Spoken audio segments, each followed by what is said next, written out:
हरे कृष्णा, राधे राधे। राधा रानी की कृपा आप सभी भक्तों पर हमेशा बनी रहे। आज हम आपको बताएंगे फुलेरा कैसे बनाएं और इसकी पूजा कैसे करें। अगर आप तीज का व्रत नहीं कर सकते हैं तो इस तरह से फुलेरा का दर्शन करना चाहिए। हरतालिका तीज पर क्यों बांधा जाता है फुलेरा?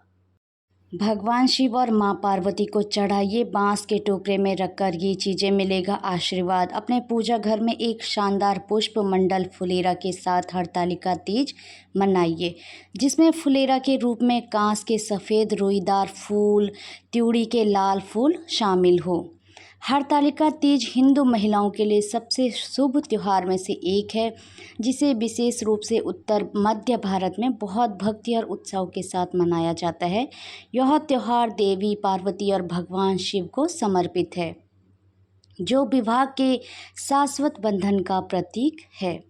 इस दिन विवाहित महिलाएं व्रत रखती हैं और अपने पति की भलाई और लंबी उम्र के लिए दिव्य युगल देवी पार्वती और भगवान शिव की पूजा करती हैं। हरतालिका तीज के दौरान एक अनूठी परंपरा है बांस की टोकरी। बांस की टोकरी को विभिन्न फूलों जैसे फुलेरा भी कहा जाता है, जैसे भरकर चढ़ाना, जिनमें से प्रत्येक का अपना विशेष महत्व होता है। माना जाता है कि यह चढ़ावा देवी को प्रसन्न करता है। इस टोकरी में वे प्रसाद, फल, फूल चढ़ाती हैं। हरतालिका तीज पर फुलेरा और बांस के टोकरे का विशेष महत्व है। हरतालिका तीज पर फुलेरा की परंपरा का विशेष महत्व है, जो प्रकृति की प्रचुरता और देवी पार्वती के प्रति समर्पण का प्रतीक होता है। बारिश के समय में फूलों का मिलना थोड़ा मुश्किल होता है। जब मां पार्वती भगवान शिव की उपासना कर रही थी, तब उन्होंने वन में मिलने वाले फूलों से फुलेरा बनाकर शिव जी को अर्पित किया था। फुलेरा फूलों का गुच्छा है, जिससे महिलाओं द्वारा बांस की टोकरी में विभिन्न प्राकृतिक जंगली फूलों और पत्तियों को एकत्र करके और तैयार करके बनाया जाता है, जैसे कि त्यूड़ी, गुलाब, बालसम और कांस के फूल। फुलेरा बनाने की प्रक्रिया को एक पवित्र कार्य माना जाता है, जिसमें गेंदा, कमल और गुलाब जैसे विशिष्ट फूलों का चयन शामिल होता है, जिनके बारे में माना जाता है कि वे देवी को प्रसन्न करते हैं। फिर पूजा के दौरान देवी पार्वती की मूर्ति या छवि के सामने फुलेरा रखा जाता है। इसके साथ ही कई स्थानों पर इसका सुंदर मंडप भी बनाया जाता है, जो महिलाओं की अपने पति की भलाई और वैवाहिक आनंद के लिए भक्ति और प्रार्थना को बताता है।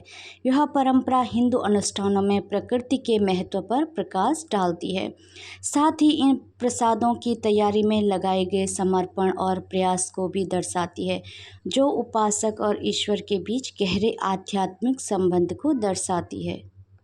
बांस की टोकरी में चढ़ाए जाने वाले विभिन्न प्रकार के फूल, कमल पवित्रता और दिव्य सुंदरता का प्रतीक है। माना जाता है इस फूल को चढ़ाने से देवी से सकारात्मक ऊर्जा और आशीर्वाद मिलता है।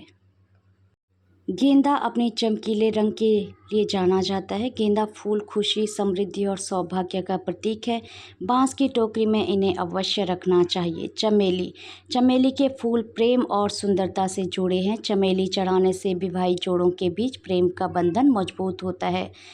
गुलाब, गुलाब खासकर लाल वाले गहरे प्रेम और भक्ति का प्रतीक है। बांस की टोकरी में गुलाब शामिल करना देवी के प्रति सच्ची भक्ति की अभिव्यक्ति माना जाता है।